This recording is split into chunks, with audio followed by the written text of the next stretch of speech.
El debate de la economía, con Jordi Benítez.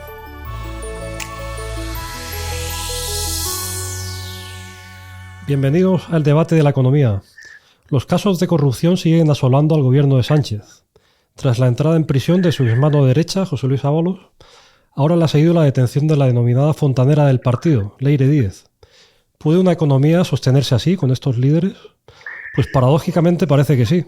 De hecho, el fondo de inversión BlackRock, que es el mayor gestor de fondos del mundo y el principal inversor internacional en empresas del IBEX 35, acaba de subir a España a su top 3 mundial de inversión.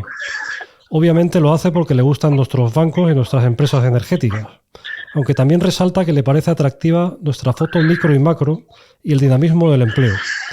Comentaremos a continuación con nuestros contertulios este sorprendente análisis. Junto con ello, seguimos viendo empeorar algunos de los principales males de nuestra economía: la deuda, los impuestos y la productividad de los trabajadores, entre otros. Por otra parte, el llamado Comité de Expertos, que asesora al Ministerio de Trabajo, ha planteado subir el salario mínimo interprofesional entre un 3,5% y un 4,7%, entre un 3,1% y un 4,7% en 2026. Para hablar sobre todo ello, tenemos hoy con nosotros a Carlos Rodríguez Brown, catedrático de la Universidad Complutense. Bienvenido, Carlos. Hola, ¿qué tal, Jordi? Y a Lorenzo Bernaldo de Quirós, presidente de la consultora Free Market Corporate Intelligence. Bienvenido, Lorenzo. Muchas gracias, Jordi. Oye, pues si os parece, empezamos por este tema de la corrupción, porque a veces pues se le da mucha importancia, pero en fin, pues se ve que BlackRock, por ejemplo, da la impresión que no le da tanta importancia, o a lo mejor hay que leer otras claves. Carlos, ¿qué te parece a ti? Pues en realidad a mí no me parece tan paradójico, ¿no? Porque si la corrupción es previsible o la puedes dar por descontada, tú te fijas a lo mejor en otras cosas, ¿eh? Hay países en donde la política ha sido tradicionalmente corrupta y sin embargo pues fueron capaces de crecer muchísimo. Estoy pensando en la Italia de la posguerra, por ejemplo, ¿no? Y digamos, cuando uno es un inversor a largo plazo, como puede ser un fondo de la importancia de BlackRock, a lo mejor no está, como nosotros, digamos, chapoteando en el fango del gobierno actual y está mirando un poco más a medio y largo plazo, donde, entre otras cosas, pues, puede cambiar el gobierno, si Dios así lo quiere y los votantes también. Entonces, yo no encuentro que sea demasiado contradictorio, creo yo, pero no sé qué pensará Lorenzo. Lorenzo, ¿tú cómo ves o sea, tiene sentido esta visión de BlackRock? O sea, que podemos estar mucho mejor a medio y largo plazo, como comenta Carlos. No, BlackRock, hay que recordar también, que yo creo que es importante en la línea de lo que decía Carlos, que es un gestor, que no hay que olvidarlo, de activos pro riesgo. Es decir, en la filosofía de BlackRock, el componente del riesgo es un componente muy importante y normalmente sesgado al alza. En ese escenario, si interpretamos la corrupción como un factor, entre comillas, de riesgo, la elevación del nivel de España como objetivo inversor para BlackRock podría ser comprensible. Dicho eso, hay un elemento que para mí ya no lo es tanto, ¿no? Porque no solo ha sido BlackRock. Tenemos que recordar también la calificación o el aumento de la calificación de deuda soberana que hicieron los Moody's y Fitch y tal. Entonces yo creo que hay una errónea percepción por parte de algunos de los principales analistas, y en el caso de las asociaciones, las agencias de rating, que es muy sorprendente, al alza, desconociendo o no tomando en cuenta los problemas estructurales gravísimos que tiene España a medio y largo plazo. Carlos, entonces esta cuestión, pues claro, la gente lee el periódico, no ve las noticias, ¿no? Y puede desanimarse, ¿no? Es decir, ver este panorama, eso influye de alguna manera, pues no sé, en que haya un menor carácter emprendedor, aparte de todas las cosas que hay que sumarle, ¿no? Pues toda la cuestión de los impuestos, etcétera, ¿no? Bueno, no sé si te suena la frase "a pesar del gobierno", ¿te suena? De un famoso autor. Bueno, pues de un famoso autor, sí. Pues hay que tener en cuenta de que los gobiernos no hacen a la riqueza de las naciones. Pueden fastidiarla, eso sí, pero no la hacen. La riqueza de las naciones la hacen pues la gente, los empresarios y los trabajadores. Y España no está mal en eso. Incluso, fíjate, en términos de corrupción, si vas al fondo del asunto, que es que para que los países crezcan tienen que funcionar las instituciones, oye, nos enteramos de la corrupción por la prensa y por los jueces, y por la policía y por la Guardia Civil. Esto quiere decir, bueno, no es casualidad que el gobierno precisamente lo que quiera es atacar a la Guardia Civil, a los jueces y a la prensa. Pero quiero decir, si a largo plazo lo que cuenta para el crecimiento económico son las instituciones, oye, mal que bien están funcionando, ¿eh? Desde luego. Adelante, Alonso. Sí, no, yo hay un comentario en esa línea. Vamos a ver.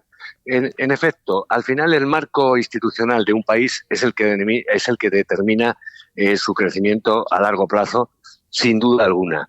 Ahora bien, hay un factor que tenemos que tener en cuenta, es decir, el impacto negativo de un deterioro institucional sobre la economía no es automático en un país, entre comillas, desarrollado. Es un proceso lento de degradación hasta que un día miras hacia atrás y te das cuenta dónde estabas y dónde has caído, ¿no? Entonces, en ese terreno yo creo que hay que tener en cuenta que es un factor muy, muy interesante y que a menudo se olvida. Y es que en todos los rankings internacionales de calidad institucional, los del Banco Mundial, en el tema de corrupción, transparencia internacional, en temas de justicia, el de World Project Justice, en todos esos indicadores se ha producido en los últimos 7 años un deterioro muy sustancial del marco y de la calidad institucional española.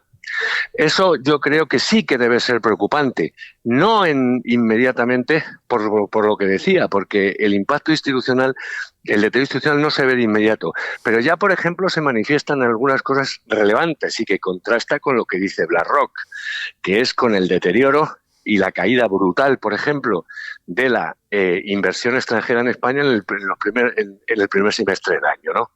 Luego, BlackRock puede tener una enorme fe, entre comillas, en el desarrollo del país, pero desde luego eso no se ve acompañado bajo ningún concepto por los indicadores reales, por ejemplo, de inversión extranjera, al revés.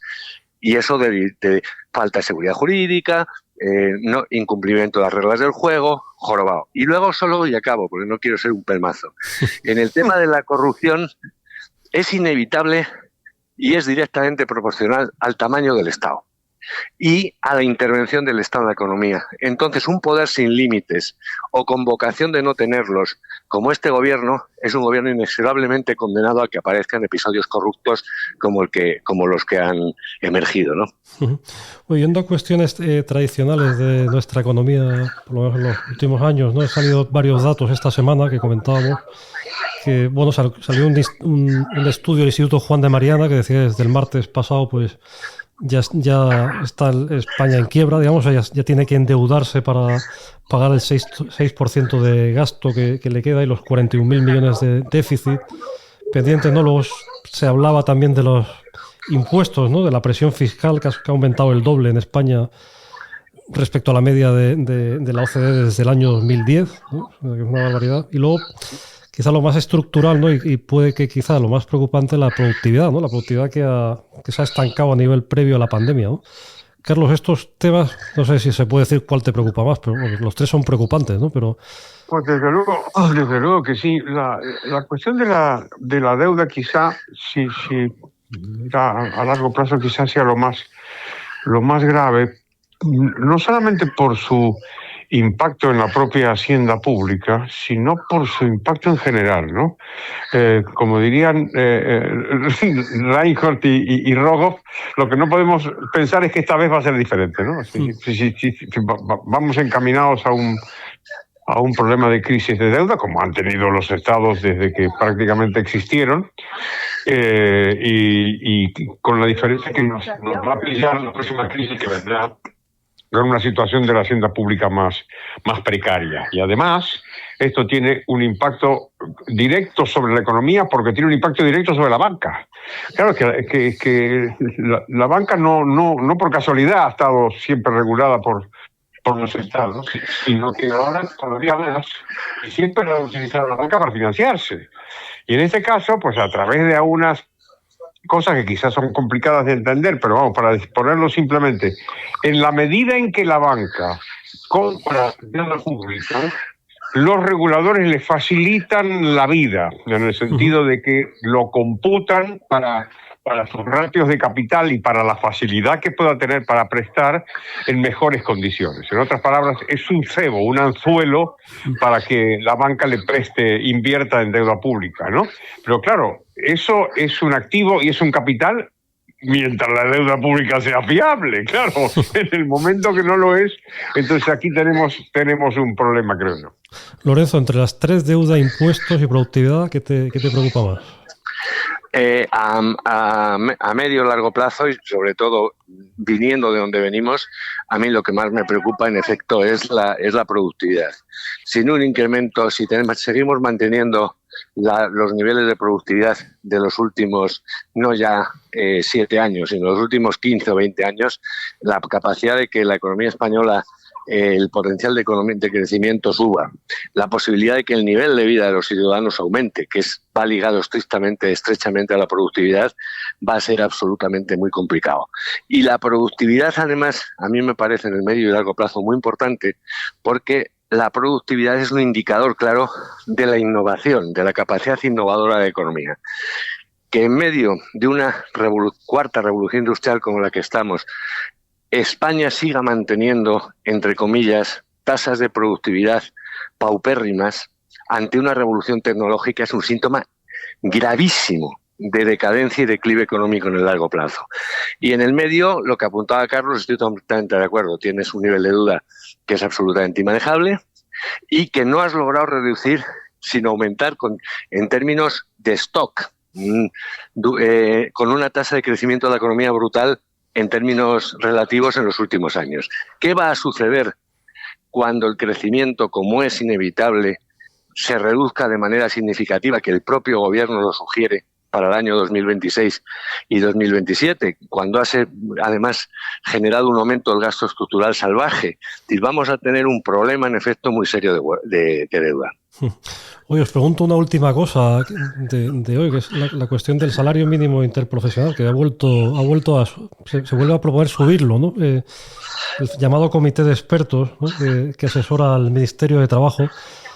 Carlos, se propone pues entre un 3,1% y 4,7% según tribute o no tribute, ¿eh? ¿Esto qué te parece en cuanto, no sé, también en términos de empleo, de creación de empleo y demás? Aquí hay varios fenómenos, ¿no? Primero, de las cosas siniestras que ha hecho este gobierno, también lo denunció el Instituto Juan de Mariana, ¿no? Es esto de que está aproximando cada vez más el salario mínimo al salario medio. Es decir, cada vez más, proporcionalmente, más personas cobran el salario mínimo. Es como si tuvieran un siniestro plan a largo plazo de tener a todo el mundo empobrecido y dependiente del Estado, ¿no? Yo creo que esa sí que es una apuesta francamente peligrosa. Lo de los expertos, la verdad, a mí lo que me gustaría es que los expertos después tuvieran alguna responsabilidad por las consecuencias de lo que recomiendan. Mi experiencia es que estos expertos jamás padecen las consecuencias del incremento de los costes que sus medidas van a promover. Es decir, aquí hay unas cosas que nos hemos hartado de comentar con Lorenzo y contigo, que es que las empresas no son iguales. Es decir, que no es lo mismo la subida del salario mínimo para una empresa puntera, una gran multinacional española, que para una pyme. Porque la gran multinacional española o internacional, la mayor parte de los trabajadores, o todos, cobran más que el salario mínimo. Pero en cambio, para una pyme, una subida del salario mínimo, sobre todo como la que ha perpetrado este gobierno irresponsable, simplemente puede significar la diferencia entre la vida y la muerte. Pero claro, es que esto yo creo que a los expertos, como no les importa, igual había que tomar alguna medida para que sufrieran algunas de las consecuencias. Lorenzo, ¿alguna reflexión en torno a esta cuestión y terminamos? Bueno, Carlos lo ha contado perfectamente. El salario mínimo es un claro ejemplo de la famosa ley de las consecuencias no queridas. Una medida introducida para proteger y elevar el nivel de vida de los trabajadores menos favorecidos, se acaba volviendo absolutamente contra ellos, sobre todo contra los trabajadores con menor formación, experiencia y productividad, porque el salario mínimo, el coste del salario mínimo, que no es solo el salario, sino es el coste laboral asociado, de las cuotas de la seguridad social hace sencillamente que no sea rentable contratar ese tipo de trabajadores. Y eso además se ha cuantificado. El Banco de España, recuerdo, en la primera subida del salario mínimo que hizo el gobierno Rajoy, que era una broma comparado con todo lo que ha venido sucediendo desde entonces, lo cuantificó en 150.000 empleos perdidos, ¿no? Y luego que el salario mínimo sea el mismo, por ejemplo, en Madrid, que en Extremadura, pues es un disparate, ¿no? Claro. El salario mínimo es un desastre. Muy bien. Bueno, pues con esta reflexión final terminamos. Muchas gracias a Carlos Rodríguez Brown, Lorenzo Bernardo de Quirós, a ustedes por seguirnos y les esperamos en una próxima edición del Debate de la Economía.